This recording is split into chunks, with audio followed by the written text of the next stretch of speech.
Hello, humankind. Hope you all are fit and fine. The Phytoplankton Academy welcomes you all. And आज हम discuss करेंगे about the invasive alien species. Yes, IAS. शायद नाम आपने सुना हो. तो डिस्कस करते हैं about the invasive alien species. जैसे हम जानते हैं about the word alien. Alien हम जनरली यूज़ करते हैं उनके लिए जो बाहर से हमारे नेशन के अंदर एंटर करते हैं. ठीक है, उनको हम बोलते हैं एलियन. लेकिन अगर यही एलियंस हमें कुछ नुकसान पहुंचाने लगे तो हम इनको कहेंगे इन्वेसिव एलियन स्पेसीज. जनरली जो बाहर से लोग आते हैं वो सभी तो हमें नुकसान नहीं पहुंचाते, तो इसीलिए हम सभी एलियन स्पेसीज़ को इन्वेसिव एलियन स्पेसीज़ नहीं कहते. अब हम अपने बायोडाइवर्सिटी के टर्म्स में समझेंगे. Invasive alien species are the plants. ये प्लांट्स भी हो सकते हैं, एनिमल्स हो सकते हैं, pathogens and other organism that are no native to an ecosystem. जो हमारे इकोसिस्टम में नेटिव नहीं होते, बाहर से एंटर होते हैं, विच में कोज इकोनॉमिक, एनवायरमेंटल हार्म और adversely affect to the human health. ये तीन डायमेंशंस आपको समझनी है कि ये हमें इकोनॉमिक कॉज करते हैं, एनवायरमेंटली हार्म करते हैं और एडवर्स अफेक्ट करते हैं ह्यूमन हेल्थ पर. Now we can see an alien species is a species introduced by the human either intentionally or accidentally. Intentionally भी हम इनको इंट्रोड्यूस करते हैं अपने किसी बेनिफिट के लिए, अपने किसी पॉजिटिव पर्पज़ के लिए, और एक्सीडेंटली भी ये आ सकती है. आउटसाइड इट्स नेचुरल पास्ट और present distribution, however not all alien species have negative impact. ये ज़रूरी नहीं है कि सारी एलियन स्पेसीज नेगेटिव इम्पैक्ट दें. It is these species that are termed as invasive alien species. और जो नुकसान पहुंचाती हैं, एडवर्स इफेक्ट करती हैं, उनको हम इन्वेसिव एलियन स्पेसीज कहेंगे. यहाँ पे आप एग्जाम्पल देखिए इस प्यारे से फ्लावर का. ये आपका वाटर हाइसिंथ, ठीक है, जिसको हम साइंटिफिकली कहते हैं आइकोर्निया क्रैसिप्स. ओके, ये वाटर हाइसिंथ इंडिया के अंदर नहीं होता. ये इंडिया में नेटिव स्पेसीज़ नहीं, ये साउथ अमेरिका की नेटिव स्पेसीज़ है. और इंडिया में ये ब्रिटिश पीरियड के टाइम पे आई है. क्यों आई थी ये? क्योंकि इसका जो फ्लावर आप यहाँ पे देख रहे हैं, ये बहुत ब्यूटीफुल कलर का फ्लावर है. ये आप देख सकते हैं. ये इसकी जो लीव्स हैं, इसकी इतनी सारी लीव्स होती हैं और जो ये एक लीव्स होती है ये बहुत ब्यूटीफुल होती है. तो इसके इस एस्थेटिक वैल्यू की वजह से हमने इसको इंडिया के अंदर इंट्रोड्यूस किया. ये यूएस के अंदर भी इंट्रोड्यूस हुई थी 1884 में. वहाँ पे गिफ्ट के तौर पे ये मिली थी किसी मेले वगैरह फेयर्स में, और वहाँ पे लोगों ने इसको अपने अपने घरों में लगाया, गार्डन्स में लगाया, बैकयार्ड्स में. लेकिन ये स्पेसीज़ इतनी ज़्यादा सीरियस इफेक्ट इसने दिया, एडवर्स इफेक्ट दिया, सारी नेटिव स्पेसीज़ को डिस्ट्रॉय कर दिया, एक सीरियस पेस्ट की तरह काम किया. और सिर्फ यूएस में, सिर्फ इंडिया में नहीं, जिस जिस कंट्री में ये स्पेसीज़ इंट्रोड्यूस हुई थी वहाँ पर इसने एक बहुत मेजर हार्मफुल इफ़ेक्ट दिखाया है. इंडिया के अंदर अगर हम बात करें तो इसका इस तरीके से नुकसान हुआ है कि जितनी भी हमारी वाटर बॉडीज़ थी, जहाँ जहाँ पर ये स्पेसीज़ थी, वहाँ पे सारी की सारी वाटर बॉडीज़ में पूरी तरीके से स्प्रेड कर गई है. आप देख सकते हैं इस पिक्चर में. और वहाँ पे जो फिशेस थी और अदर ऑर्गेनिज्म थे वाटर बॉडीज़ में, वो सब की डेड हो जाती है. सफोकेशन की वजह से पानी नहीं मिल पाता है. पूरी की पूरी सनलाइट ये पूरा घेर लेती है ऊपर पानी के ऊपर आके. जब हमने लास्ट वीडियो बनाई थी बायोलॉजिकल ऑक्सीजन डिमांड की, वहाँ पे हमने फ़िश किल की बात की थी, हाइपॉक्सिया, शायद मैंने वर्ड यूज़ किया था, आपको याद होगा. तो उसको आप रिलेट कर सकते हैं इससे भी कि ये जो इन्वेसिव एलियन स्पेसीज़ होती है, इनके स्प्रेड करने से, स्पेशली हम वाटर हाइसिंथ की अगर बात करें तो वाटर बॉडीज़ के ऊपर इसने स्प्रेड किया और वहाँ से फ़िश की डेथ होती है. अदर चीज़ समझते हैं. Since the 17th century, invasive alien species has contributed nearly 40% animal extinction.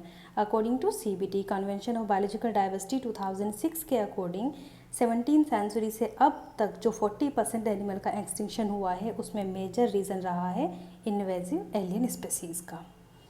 Okay, ये किस तरीके से इम्पैक्ट करती है? ये तीन डायमेंशन में हमें इम्पैक्ट कर रही है, socio economical, health and ecological. पहले समझते हैं सोशियो इकोनॉमिकल. पावर्टी, सबसे पहले पावर्टी होगी. जब पावर्टी होती है तो हमारे डेवलपमेंट को थ्रेट होता है. किस तरीके से? जैसे हमने फ़िश किल की बात की, जब इतनी ज़्यादा वाटर बॉडीज़ के ऊपर ये स्प्रेड करेंगी तो फ़िश किल होगी. जो इसको टेरर ऑफ बंगाल भी कहते हैं इंडिया के अंदर, वाटर हाइसिंथ को अगर आपने सुना हो. तो इससे क्या हुआ था कि जितनी भी फ़िशेज़ थी वो सारी किल हो गई थी, और जो लोग फिशरीज़ का काम करते हैं उनको लॉस हुआ था, उनकी इकोनॉमी डाउन हो गई थी, तो हमारे डेवलपमेंट को नुकसान पहुंचा था. ये तो हुआ सिर्फ वाटर बॉडीज़ की बात. इसके अलावा और अदर स्पेसीज़ जो प्लांट्स की स्पेसीज़ होती हैं, जैसे कि प्रोसोपिस जूलीफ्लोरा, वो अपने आसपास जो नेटिव स्पेसीज़ होती है उनको ग्रो नहीं करने देती है एलिलोपैथी इफेक्ट की वजह से. तो इससे भी हमें पॉवर्टी बढ़ रही है और हमारे डेवलपमेंट को थ्रेट पहुँच रहा है. ये हुआ हमारा सोशियो इकोनॉमिक इम्पैक्ट. अगर हेल्थ की बात करें तो ह्यूमन हेल्थ ऑलरेडी जब ये सारा पॉवर्टी का रेट होगा तो ह्यूमन हेल्थ पे इफ़ेक्ट पड़ेगा, वो डिटीरियोरेट होगी। देन इकोलॉजिकल टर्म्स में बात करते हैं, बायोडाइवर्सिटी लॉस, क्योंकि हमारी नेटिव स्पेसीज़ लॉस हो रही है तो पूरा का पूरा इकोसिस्टम लॉस हो जाएगा, तो बायोडाइवर्सिटी लॉस हो रही है। And third important point, it leads to change in the structure and composition of the ecosystem and it will disturb the functioning of the ecosystem. जैसा कि हमने बायोडाइवर्सिटी एंड कंजर्वेशन वाले चैप्टर में पढ़ा था राइवेट-पोपेल हाइपोथेसिस के बारे में, कि अगर एक एरोप्लेन से आप एक एक नट निकालते रहो, एक एक स्पेसीज़ निकालते रहो इकोसिस्टम से, तो पूरा का पूरा इकोसिस्टम डिस्टर्ब हो जाता है। तो अगर इस तरीके से एलियन इन्वेसिव स्पेसीज़ जो है हमारे इन्वायरमेंट को, हमारे इकोसिस्टम से स्पेसीज़ को, नेटिव स्पेसीज़ को ख़त्म करेंगी, तो हमारा पूरा का पूरा इकोसिस्टम की फंक्शनिंग डिस्टर्ब हो जाएगी। तो ये 3 डायमेंशंस में 3 इंपॉर्टेंट पॉइंट्स आपको याद रखने हैं। नेक्स्ट, कुछ एलियन इन्वेसिव एलियन स्पेसीज़ यहाँ पे दी गई हैं। प्रोसोपिस जूलीफ्लोरा, जिसकी हमने बात की थी अभी, ओके, ये पी फैमिली से बिलोंग करता है, फेबिएसी से, ये आप देख सकते हैं। Then water hyacinth, water hyacinth के बारे में भी हमने डिस्कस किया, इसका मेजर इफेक्ट हुआ फिश किल में एंड इसको टेरर ऑफ बंगाल भी कहते हैं। देन लेंटाना कैमरा, देखो इसका फ्लावर कितना ब्यूटीफुल है, मल्टीपल फ्लावर्स एक जगह होते हैं। ये जब मुझे नहीं पता था कि ये मतलब इन्वेसिव एलियन स्पेसीज़ है, तो मुझे भी लगा था कि मुझे अपने ग्राउंड्स में ये लगाना चाहिए, but now I have understood. Next, African apple snail, ये आप देख सकते हैं, ये ओशन की स्पेसीज़ है, ये हमारी नेटिव स्पेसीज़ को डिस्ट्रॉय कर देते हैं। उनको वो इनकी अडेप्टेबिलिटी, रिप्रोडक्शन पावर बहुत ज़्यादा होती है और हमारी जो नेटिव स्पेसीज़ है वो ग्रो नहीं कर पाती, ठीक है। नेक्स्ट, अमेजन सेल्फिन कैटफिश, ये भी एलियन स्पेसीज़ है, इसने बहुत ज़्यादा इन्वेजन कोज किया हमारी वाटर बॉडीज़ में। देन पपाया मिलीबग, ये आप देखेंगे पपाया के ऊपर जो ये बग्स लगे हुए हैं, इसकी फुल पिक्चर यहाँ पे दी गई है बग की, ये भी इन्वेसिव स्पेसीज़ है इंडिया की। अब क्वेश्चन देखते हैं, झारखंड PCS 2021 में ये क्वेश्चन पूछा गया है, world's most problematic aquatic weed is. अभी हमने देखा आइकोर्निया क्रैसिपिस, जिसको हम वाटर हाइसिंथ कहते हैं, तो आंसर इज आइकोर्निया, ये आपका साइंटिफिक नेम भी याद रखना है। It was asked in the Jharkhand PCS 2021। Next question IAS 2011 में पूछा गया है, इसको आप क्वेश्चन को ध्यान से पढ़िए। The Himalayan range is very rich in species diversity, यहाँ पे हिमालयन रेंज की बात हुई है। Which among the following is the most appropriate reason for this phenomena, कौन सा इसमें ज़्यादा अप्रोप्रिएट है। फर्स्ट स्टेटमेंट समझते हैं, it has high rainfall that support luxuriant vegetative growth. हम जानते हैं इतनी ज़्यादा रेनफॉल है वहाँ, मतलब ज़्यादा रेनफॉल नहीं है, और इन्होंने लिखा है कि वहाँ ज़्यादा रेनफॉल होने की वजह से लग्जरियंट वेजिटेटिव ग्रोथ है। ऐसा नहीं है, हम जानते हैं कि वहाँ पे श्रब्स और जो हर्ब्स होती हैं बेसिकली उनकी ग्रोथ ज़्यादा होती है। नेक्स्ट, इट इज़ ए को influence of different biological zone, ये बात ठीक है, क्योंकि हिमालयन रेंज जो है वो ट्रांस हिमालय एंड जो ग्रेटर हिमालय उसका कॉम्बिनेशन है, कुछ बायोजियोग्राफिकल जोन वहाँ पे मिले हुए हैं, तो उसकी कॉम्बिनेशन की वजह से वहाँ की स्पेसीज डाइवर्सिटी जो है वो बहुत ज़्यादा है, और ये एक बायोडाइवर्सिटी हॉटस्पॉट भी है। अगला स्टेटमेंट है, exotic and invasive species have not introduce in this region. देखो कितना निगेटिव स्टेटमेंट आपको समझना है।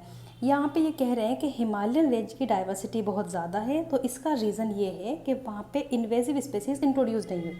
हम जानते हैं कि इन्वेसिव स्पेसीज जो है वो नुकसान कोज करती है हमारे नेटिव प्लेस को, लेकिन इसका ये मतलब नहीं कि हमारे जितने भी नेटिव प्लेस है जहाँ पे रिच बायोडाइवर्सिटी है, तो उसका रीज़न ये होगा कि वहाँ पे इन्वेसिव स्पेसीज को इंट्रोड्यूस ना किया गया हो, ऐसा नहीं होता। तो ज़्यादातर आपको जो टीचर्स पढ़ाएंगे इन्वेसिव स्पेसीज़ के बारे में, वो आपके सामने ऐसे स्टेटमेंट देंगे कि जहाँ पर आंसर इन्वेसिव एलियन स्पेसीज़ होगा, लेकिन आपको ये भी समझना कि कहाँ पर ये आंसर नहीं होता है, ठीक है। तो सी आपका आंसर नहीं होगा। It has less harm interference, ये भी नहीं होगा। बेसिकली इसका statement B is the correct answer, क्योंकि ये कॉन्फ्लुएंस है ऑफ डिफरेंट बायोजियोग्राफिकल जोन का, इसलिए वहाँ पे ज़्यादा डाइवर्सिटी है। नेक्स्ट क्वेश्चन देखते हैं, vultures which used to be very common in Indian countryside some years ago are rarely seen nowadays, this is attributed to. Vultures की हमने एक वीडियो बनाई है, वल्चर्स का हैबिटेट, वल्चर्स किस तरीके से उनकी पॉपुलेशन लॉस हो रही है, वो सब हमने उसमें कवर किया है, आप उसको जाकर देख सकते हैं। क्वेश्चन कहता है कि वल्चर्स की पॉपुलेशन बहुत कॉमन होती थी इंडिया में, लेकिन अब रेयरली दिखते हैं, उसका क्या रीज़न है। First statement, the destruction of their nesting site by the new invasive species. अब जनरली अगर आप इन्वेसिव स्पेसीज़ के बारे में पढ़ा है आपने थोड़ा बहुत और क्लियर कंसेप्ट आपका नहीं है, तो आप यही ऑप्शन चूज़ करेंगे, क्योंकि आपको लगेगा कि इन्वेसिव स्पेसीज़ ने ही हमारी नेटिव स्पेसीज़ को ख़त्म किया होगा। जबकि ऐसा नहीं है कि वल्चर का बहुत ज़्यादा हैबिटेट अभी भी है, नेस्टिंग साइट है, उसका रीज़न कुछ और है जो अभी हम देखते हैं। Statement B, a drug used by cattle owners for treating their diseased cattle. Yes, this is the correct answer. हमने उस वीडियो में भी इसको डिटेल में कवर किया है।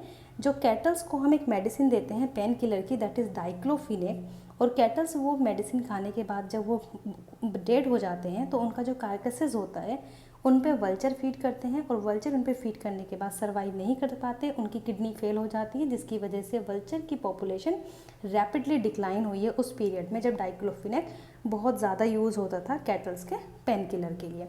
लेकिन उस पर गवर्नमेंट ऑफ इंडिया ने बैन किया है, उसके बाद भी वो थोड़ा बहुत यूज़ होता है कुछ पार्ट्स में इंडिया के। तो बेसिकली इसका आंसर जो होगा वो बी होगा। सी भी इसका आंसर नहीं होगा। Scarcity of food available to them, vulture को बहुत ज़्यादा अमाउंट में फूड अवेलेबल है, बस रीज़न ये है कि डाइक्लोफिनेक की वजह से उनकी पॉपुलेशन लॉस हो रही है।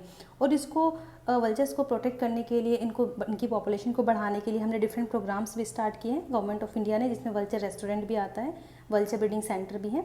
ये सब पूरा हमने अपनी वीडियो में कवर किया है, आप एक बार देख सकते हैं। स्टेटमेंट डी कह रहा है, सॉरी डी ऑप्शन है आपके पास, a wide spread persistent and the fatal disease among them. ये भी कोई इसका स्टेटमेंट नहीं है, इसका आंसर होगा B, a drug used by the cattle owners for treating their disease that is diclofenac. यहाँ आपको समझना ये है कि यहाँ पर आंसर इन्वेजिव एलियन स्पीसीज नहीं है, ये इंपॉर्टेंट बात है यहाँ पे समझाने की। I hope you have understood well. Okay, thank you.